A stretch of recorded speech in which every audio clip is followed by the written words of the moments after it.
I got married in 2008, which was the height of the recession. Anyone remember 2008, where everything was closing down, Woolworths disappeared, everything went mad? Anyone remember? Yeah. So imagine getting off the plane and then you go to and my husband goes to work, I go to work, he calls me, he's like, hey baby, I'm like, hey, oh my gosh, first husband call. And he's like, I'm really sorry, but I got no job. I was like, what? So they made him redundant, first day of honeymoon. So then we went and then I had to live with my mother-in-law 2.5 years. So I consider myself a strong woman. Got married 5 years into the marriage. We had no children. Tried time and time again, nothing was working. Tried to get pregnant, nothing was working. Went to the doctors, first doctor, oh my gosh, you got fibroids, loads of them. I was like, anyone Nigerian here? Yeah. Okay, so let me put that into Nigerian, how the doctor did it. This is what it did. You've got lots of fibroids, lots of them. Oh. Like literally that's how he said it. So you can imagine how my heart was broken. First diagnosis, no problem, I picked myself up. Second diagnosis, doctor was like, I'm really sorry to tell you this, but you've got cysts on your ovaries. Okay, so now I've got fibroids and cysts on my ovaries. Could this get any worse? It did. Third operation to investigate, I had a laparoscopy. The procedure revealed that I had blocked tubes. Both tubes were blocked, filled with poisonous toxic fluid that had been causing me ongoing pain. So they would have to be removed, which would mean that I was sterile. So I consider myself strong. I then had to go through IVF, and glory be to God, I got pregnant and I've had 2 children. Woo! I consider myself a strong woman. My kids are 3 and 2 going on 25. I have a husband, we've been married 9 years, not with my mother-in-law. But imagine my surprise with all this strength. I've got a degree, I trained to be a teacher, I've been teaching 7 years. I have taught in inner London, I have taught in Essex, I have battled the kids who were like, and I've bet on the kids who were shouting and talking Cockney. Done it all. I now have started a YouTube channel. I'm building that up. I've started various businesses. I've done bakery. I'm sewing because I studied clothing design. Did all these things. Imagine my horror when I was walking up the stairs in work and I collapsed to the floor. Why should this happen to me? I consider myself a strong woman. Why should I be sitting here weeping uncontrollably, not able to speak? I calmed myself down. I was like, nah, this is not me. I went to the doctor was like, I think you're just tired. You know you're tired, you've got 2 young children, you're just tired, you know. And I was like, nah, something somewhere isn't right. But I was like, nah, I'm fine. You know, I had problems in my marriage, but I'm like, you know, I'll bind the devil and he'll be fine. So I carried on. Father's Day 2016 last year was the worst day of my entire life. My children are very active. They're like the kids, you cannot bring them here. They would have torn everything down, push people, run underneath. They're very active. They're lovely, but they're very active. So they were making noise, and I was kind of in recovery. I could tell that something wasn't right, but I wasn't allowing myself to feel anything because I considered myself a strong woman. So I kept going, and I was like, it's fine, I can do my everyday duties. My husband, obviously, he said he just wanted, for Father's Day, he wanted to sleep. So I let him go up and sleep. So I'm running around with the children, and then my daughter's screaming. I don't know what happened, but both of them were screaming at the same time. And I just couldn't cope, and I went upstairs, and I was like, something's not right. I feel disconnected. Something's not right. I'm not able to speak. I'm not able to connect with them. But I kept going. My husband came and he managed to make them quiet, and then I now thought, why am I, you know when you start an internal conversation, why can't I have done what he just did? Because it's something so simple. They're only children, like they're children. They're not even as tall as my hip. Why on earth is this happening? Anyway, he went back upstairs and the kids started again. And I went into the kitchen and I sat down on the stool by the door, and I just broke. And when I mean, it was like a pop went off in my head, and it was like every awful thing that you could say to yourself ever. Like, imagine you knew every sin that you've ever committed in your life, and it's like, that's all you could hear. You're this. And it wasn't even like polite English. It was just swear words. It was the most vile, horrible voices that I could ever. If that's what hell is like, I never ever want to go there.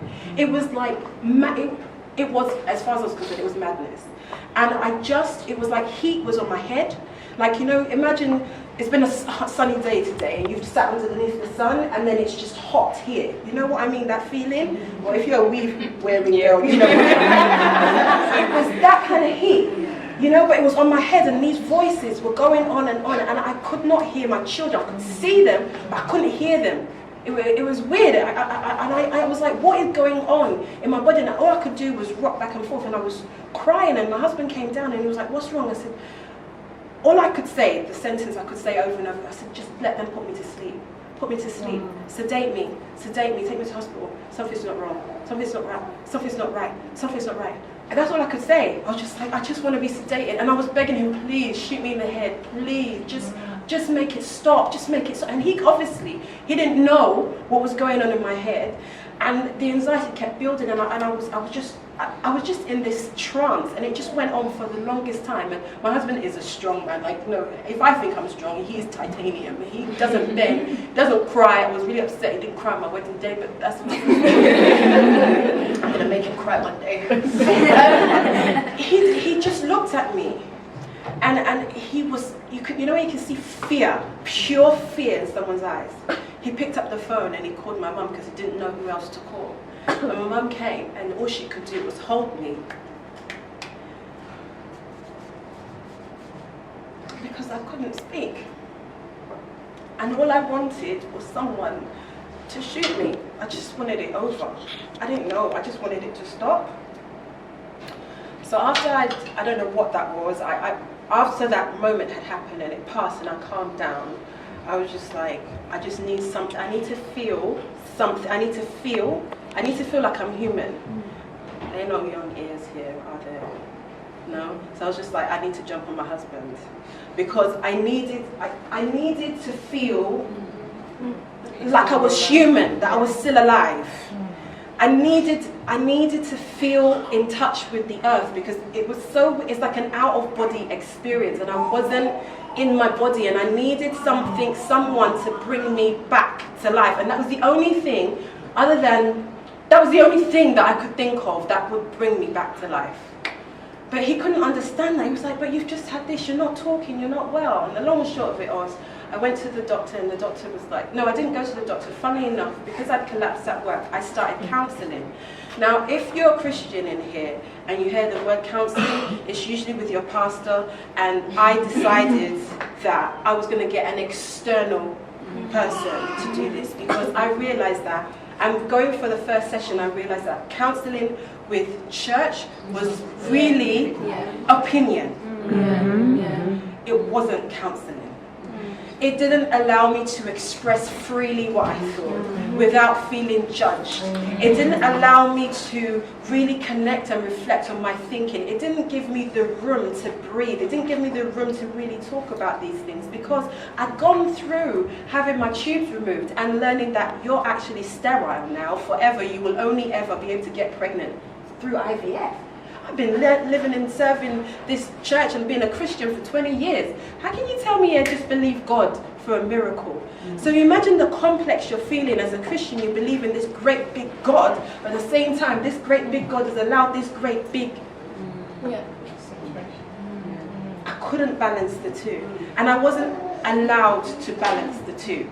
Because in our culture, as a black person, as an African person, as an ethnic minority, shh, we don't say that. You're wishing bad on yourself. You're talking negatively. Just speak positively. Here's Les Brown. Here's TD Jakes. Here's all these people. Build yourself up. Come on, confess good things. You know, put the pictures on. Vision board this, motivate that. I couldn't. Something wasn't connecting with that. And I needed that space to be able to do that. I continued with counselling, and I'm still going through counselling. I stopped recently, and then I realised that through counselling, my counsellor said, oh, you've had a meltdown. I was like, what? No, I didn't have no meltdown. I didn't have it. But she said, because you, and I often get this, I'm getting better, but I often do get this disconnect with reality. I can't describe it. I can almost see myself in the room. And I brush somebody or touch something and it's like I'm back.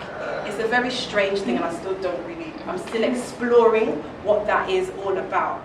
But one thing I know through speaking to the counsellor is that she feels that I had prolonged postnatal depression. So what had happened was, I'd gone through all this IVF problem, I'd had my tubes taken out, but I'd never dealt with those issues. Then when I now gave birth to my son, what they then realised is that when I give birth to children, well, if I do get pregnant again, I don't know, but if I give birth to children, it's like for the first year, I am numb. Do you know what I mean? Like I know that's a child, and I know that baby is mine, but there is this numbness. I don't feel, oh, it's a baby. I'm just like, I'm here to give this baby. Because like you described the question before, because I didn't think I want to slash my throat, I want to kill the child, or because I didn't have those thoughts, I was like, oh, this is just normal. But the truth is, it wasn't normal, but I didn't speak, I dare not speak to someone. The minute I knew something was definitely wrong, but I never said it to anybody, was when I was breastfeeding my son, and every time I breastfed him, it was like those voices that happened in the meltdown was what would happen, only when I breastfed. Other than that, I was like numb, but the voices, that would happen when I breastfed. And then, through research and speaking to the counsellor again, she was like, oh, you might have, at that time, unfortunately, obviously I didn't go to the doctor at that time, I should have, was that it was DFEI, it's to do with your reflux, because there's lots of hormones that are released when you're breastfeeding. And because the influx of the hormones, sometimes it can cause these thoughts to occur, but I didn't know because I didn't say anything. Because I need to be a strong woman. When I gave birth to my daughter, my son was still very young, so I'm having to look after this daughter and look after my son. Plus, when I had the C-section, both my children were emergency C-sections because their heart rates both stopped. So the delivery was always traumatic. So then I gave birth to my son and my daughter, and I'm looking after my son. And then, unfortunately for me, so this might make it a bit gory, but the C-section itself had to be, one day I woke up, I was bleeding everywhere. So I had to be reopened. And then on top of it, I couldn't leave the house because the nurses had to come every day because they had to leave the wound open for it to heal from the inside out. So, having not dealt with postnatal depression that I didn't know from the first time, now I'm dealing with a body that has, in my head, failed me the second time. I'm giving birth. I'm now trying to deal with this wound, plus a young baby where I don't feel connection, and a 2-year-old who doesn't understand sit still and don't empty the cream all over the floor. It was just too much. And then I went back to work. So I've got this, like, I don't know, 7-month, 8-month-old baby, 2-year-old son, a job that's intense, dealing with gangster wannabe girls, and a marriage that is going through so much challenges. My husband and I say it so boldly to everybody now, I said now my husband and I love each other. I don't know what we were doing for the past 8 years, but now we've reached a point where the love is really real. And can you imagine with all that going through, that's what led to my meltdown. And I think above anything, one thing that if any of you are going through or have experienced, I think this event, Margaret, I must give you praise. The fact that we are talking about it and having a conversation gives people confidence to be able to say, do you know what, this is not baby blues, this is not just being tired, I'm just numb. I don't feel anything.